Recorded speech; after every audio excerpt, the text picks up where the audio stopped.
Hello दोस्तों, मैं engineer सरताज आपका स्वागत करता हूं मैं अपने इस यूट्यूब चैनल पर।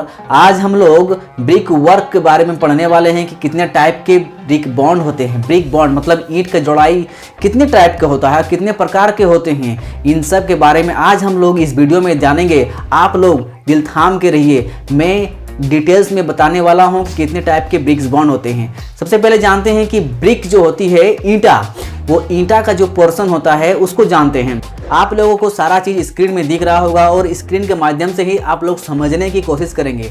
चलिए तो देखते हैं ब्रिक्स मतलब ईंटा का जो शेप होता है उसको सबसे पहले हम लोग जानेंगे। ईंटा का जो शेप होता है आप लोग देख सकते हैं हमारे स्क्रीन में, जो लंबाई वाला पोर्शन होता है, ठीक है, उसको बोलते हैं स्ट्रेचर, ठीक है। और जो चौड़ाई वाला पोर्शन होता है आप उसको बोलते हैं हेडर। आप उसको क्या बोलेंगे? हेडर। लंबाई वाला पोर्शन को स्ट्रेचर बोलते हैं और जो चौड़ाई वाला पोर्शन होता है उसको हेडर पोर्शन बोलते हैं। और इन्हीं से हम आपको हमारे 4 तरह का जो बॉन्ड होती है उस बॉन्ड को हम बताएंगे। सबसे पहले देखते हैं स्ट्रेचर बॉन्ड, स्ट्रेचर बॉन्ड। उसके बाद आती है हेडर बॉन्ड, उसके बाद आती है इंग्लिश बॉन्ड, उसके बाद आती है फ्लेमिश बॉन्ड।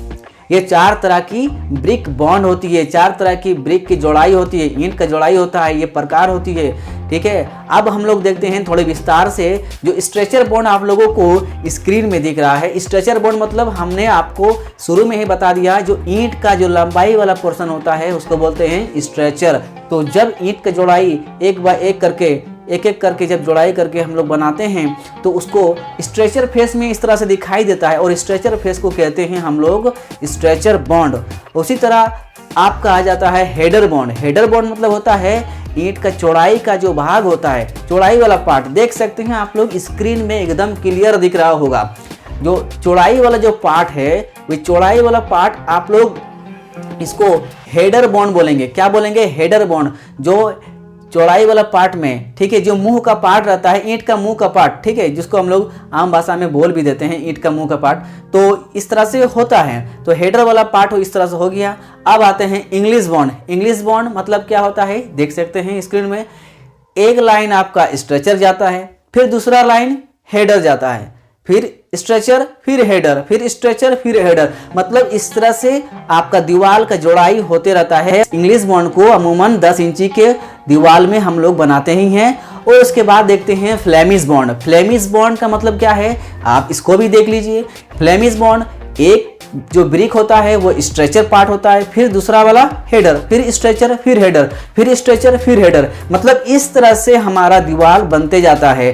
तो इसमें से मैंने आपको 4 तरह का ब्रिक बॉन्ड यानी ब्रिक का जोड़ाई को मैंने बता दिया है। पहले नंबर क्या है, वो है स्ट्रेचर बॉन्ड, फिर आता है हेडर बॉन्ड, फिर आता है इंग्लिश बॉन्ड, फिर आता है फ्लेमिश बॉन्ड। अब इसमें तो हम लोगों ने देख लिया 4 तरह का बॉन्ड होती है, 4 तरह का ईंट की जोड़ाई होती है। लेकिन अब इस चारों में से सबसे ज्यादा मजबूती बॉन्ड कौन सा है?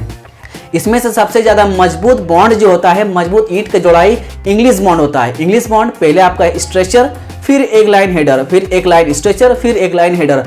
आप जब भी अपना घर बना रहे हैं, जब 10 इंची का वॉल दे रहे हैं, तो इंग्लिश बॉन्ड को ही प्रोवाइड करना, इंग्लिश बॉन्ड को ही आप जोड़ाई करना, ठीक है। अगर आप घर बना रहे हैं या फिर आप एक मिस्त्री हैं, चाहे कॉन्ट्रैक्टर है, किसी साइट पर काम करवाते हैं, ठीक है, तो काम करते हैं, तो आप इंग्लिश बॉन्ड को ही प्रीफर करना कि इंग्लिश बॉन्ड के सिवा हम किसी भी बॉन्ड को प्रोवाइड नहीं करेंगे, ठीक है। बाहर का वाल, अगर अंदर का वाल है तो आप वहां पर स्ट्रेचर बॉन्ड दे सकते हैं।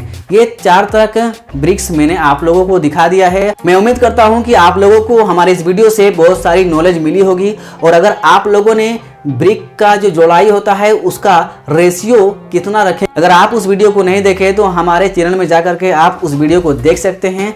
और जब जाएंगे तो सब्सक्राइब भी कर देना।